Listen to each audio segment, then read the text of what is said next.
হেলিকপ্টারে চড়ে আজকে আমাদের এনসিপির নেতারা তারা মাগুরায় যাচ্ছে।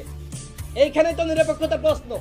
আজকে আমি যদি পুলিশকে বলি যে আমাকে একটা হেলিকপ্টার দেন, ফারুক হাসান যদি বলে আমাকে দেন, বিএনপির মহাসচিব বলেন, ছাত্রদলের নেতা বলেন, পুলিশকে বলে যে আমাকে দেন, দিবে না। এইখান থেকেই প্রমাণিত হয় যে সরকার তাদেরকে সহযোগিতা করছে, পুলিশ তাদেরকে স্যালুট দিচ্ছে। আমরা দেখে নাই এর আগে যে তারা হেঁটে যাচ্ছে, পুলিশ স্যালুট দিচ্ছে।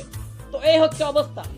এই সরকারে এই দুইজন ছাত্র উপদেষ্টা থাকলে যে নিরপেক্ষ নির্বাচন হবে না, সেটি এই যে হেলিকপ্টারে চড়ে মাগুরায় যাচ্ছে তার মাধ্যমে প্রমাণিত হচ্ছে যে এরা যদি সরকারে থাকে আগামীতে অবাধ সুষ্ঠু নিরপেক্ষ নির্বাচন হবে না। এবং ইতিমধ্যে উপদেষ্টারা তাদেরকে আশীর্বাদ জানিয়েছে, প্রধান উপদেষ্টা নিজে তাদের ব্রাউন অ্যাম্বাসেডর হয়েছে।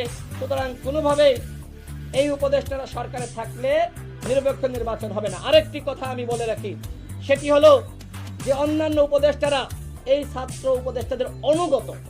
যতটা না প্রধান উপদেষ্টার অনুগত, তার থেকে বেশি এই ছাত্র উপদেষ্টাদের অনুগত।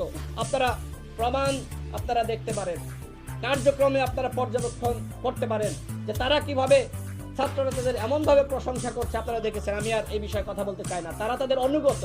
তারা মনে করে যে এই ছাত্র উপদেষ্টাদের মতামতের বিরুদ্ধে গেলে আমাদের চেয়ার থাকবে না। যে কারণে এই বর্তমান উপদেষ্টা পরিষদের অধিকাংশ উপদেষ্টারা এই ছাত্র নেতাদের অনুগত। দুইজন ছাত্র উপদেষ্টার অনুগত, আরেকজন তো পদত্যাগ করেছে।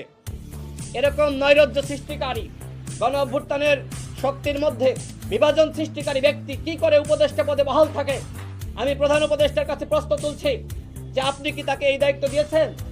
তিনি আজকে জাতীয় ঐক্য সংহতি পুরোপুরি ধ্বংস করেছেন।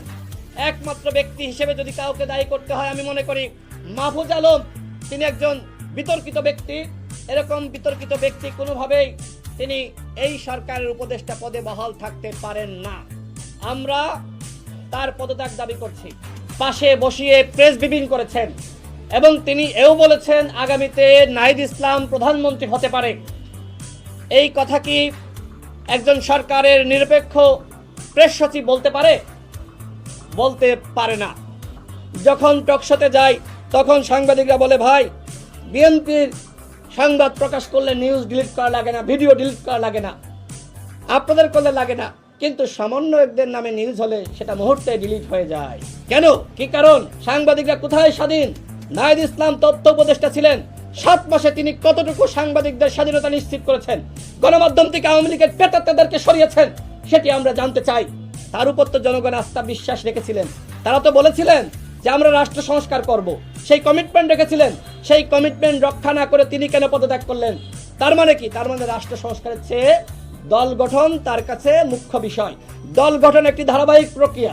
সুতরাং এই প্রক্রিয়ার সাথে তিনি অন্তর্ভুক্ত ছিলেন উপদেষ্টা পদে থেকেই। তিনি যদি বলেন ছিলেন না, প্রমাণ করুক ছিলেন না। হঠাৎ করে সে দলের চেয়ারে বসা যায় না, প্রধানের চেয়ারে। তিনি এই দলের সাথে অন্তর্ভুক্ত ছিলেন। বাকি দুজন উপদেষ্টা এই দলের সাথে দল গঠনেও তারা সম্পৃক্ত আছেন। আপনারা প্রমাণ করে দেখতে পারেন। এই দল গঠনের যে রূপরেখা সেটি কিন্তু ওই মন্ত্রীপাড়ায় হেয়ার রোডে ওইখানে হয়েছে, অন্য কোনো কার্যালয়ে হয়নি। নাহিদ ইসলামের বাসায় দল গঠনের রূপরেখা ছক তৈরি করা হয়েছে, পরিকল্পনা করা হয়েছে, কমিটি গঠন করা হয়েছে। সুতরাং কোথায় সরকার নিরপেক্ষ? কোনোভাবেই সরকার নিরপেক্ষ না। আমরা সরকারকে বলবো, ইতিপূর্বে যে নিয়োগগুলো হয়েছে বিভিন্ন সেক্টরের দপ্তরে, ওয়াসা সহ বিভিন্ন জায়গায়, এই নিয়োগ আপনারা কিভাবে দিলেন? আমরা দাবি করেছিলাম যে একটি নিয়োগ বোর্ড গঠন করেন, অথচ নিয়োগ বোর্ড গঠন না করে তাদের আত্মীয় স্বজন, আশপাশের মানুষ, বন্ধু বান্ধব, তাদের কাছে বিভিন্ন জায়গায় নিয়োগ দেওয়া হচ্ছে। এই হচ্ছে সরকারের রাষ্ট্র সংস্কার। জনগণকে বলবো, আমরা প্রত্যেকটা দল আমরা প্রয়োজনীয় সংস্কার চাই এবং এরপরে নির্বাচন। আমরাও গণ অধিকার পরিষদের পক্ষ থেকে আমাদের সভাপতি ইতিপূর্বে তিনি বক্তব্য রেখেছেন, আমরাও বলেছি ডিসেম্বরের মধ্যেই আগামী নির্বাচন দিতে হবে।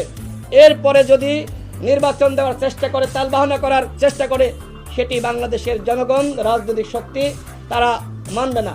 কেন আপনারা শুধুমাত্র 7 থেকে 8টি রাজনৈতিক দলকে নিয়ে আপনারা সেখানে মহাসচিবের সাথে বৈঠক করালেন?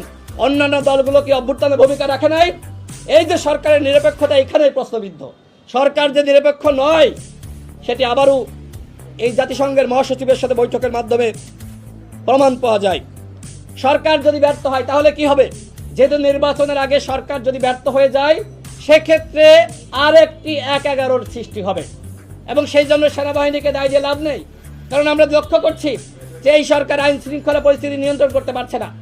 এই সরকারের মব জাস্টিস বন্ধ করতে পারছে না। বিভিন্ন জায়গায় আপনারা দেখেছেন যে সরকারের একজন উপদেষ্টা বলে তোমরা উল্লাস করো, এবং বৈষম্য বিরোধী নাগরিক কমিটির নেতারা ধানমন্ডি 3200 বিভিন্ন জায়গায় গিয়েছে। পরবর্তীতে আরেকজন উপদেষ্টা বলে থামাও বাবা থামাও, একজন আগুন ধরিয়ে দেয় আরেকজন পানি নিয়ে যায়। এই হচ্ছে সরকারের চরিত্র। এইভাবে রাষ্ট্র সংস্কার হয় না। আগামী 15 দিনের মধ্যে এই দুজন ছাত্র উপদেষ্টার পদত্যাগ করতে হবে, এবং সরকারের বিভিন্ন দপ্তরে সেক্টরে ছাত্র প্রতিনিধিদের নিয়োগ দেওয়া হয়েছে, অবশ্যই সেই নিয়োগ বাতিল করতে হবে এবং এই সরকারের নিরপেক্ষতা নিশ্চিত করতে হবে। 7 মাসে কতটুকু রাষ্ট্র সংস্কার হয়েছে আপনারা সকলেই দেখেছেন। রাষ্ট্র সংস্কারের নামে আজকে তারা আরামে বসে আছে, তারা কতটুকু কাজ করছে সেটি নিয়ে প্রশ্ন তৈরি হয়েছে। আমরা এই সরকারের 7 মাসের জবাবদিহিতা চাই। 7 মাসে কতটুকু তারা রাষ্ট্র সংস্কার করেছে সেটি আমরা জানতে চাই। পাশাপাশি এই সরকারের উপদেষ্টাদের সম্পদের হিসাব, তাদের এপিএস পিএসদের সম্পদের হিসাব দিতে হবে। যেহেতু ওয়াসার নিয়োগ নিয়ে বিতর্ক শুরু হয়েছে, সুতরাং এই বিতর্ক আরও আছে। সরকারকে বলবো, আপনারা মার্কিন অ্যাম্বাসেডর যিনি বাংলাদেশে ভারপ্রাপ্ত হিসেবে রয়েছেন, আপনারা তাকে ডাকেন, তাকে তলব করেন। কেন তুলসী গ্যাবার্ড এই বক্তব্য দিল? এর আগে আমরা ভারতীয় হাই কমিশনারকে তলব করতে দেখেছি। এই বক্তব্যের পরে আমরা মনে করি মার্কিন অ্যাম্বাসেডরকে তলব করা উচিত। সুপ্রিয় দর্শক মণ্ডলী, সম্মানিত দর্শক শ্রোতা, এতক্ষণ আপনারা দেখলেন গণ অধিকার পরিষদের সংবাদ সম্মেলনে উপদেষ্টা নাহিদ হাসান ও মাহফুজ আলমকে পদত্যাগ করতে হবে, তা না হলে যমুনা ঘেরাও করা হবে। আশা করছি আপনারা বুঝতে পেরেছেন।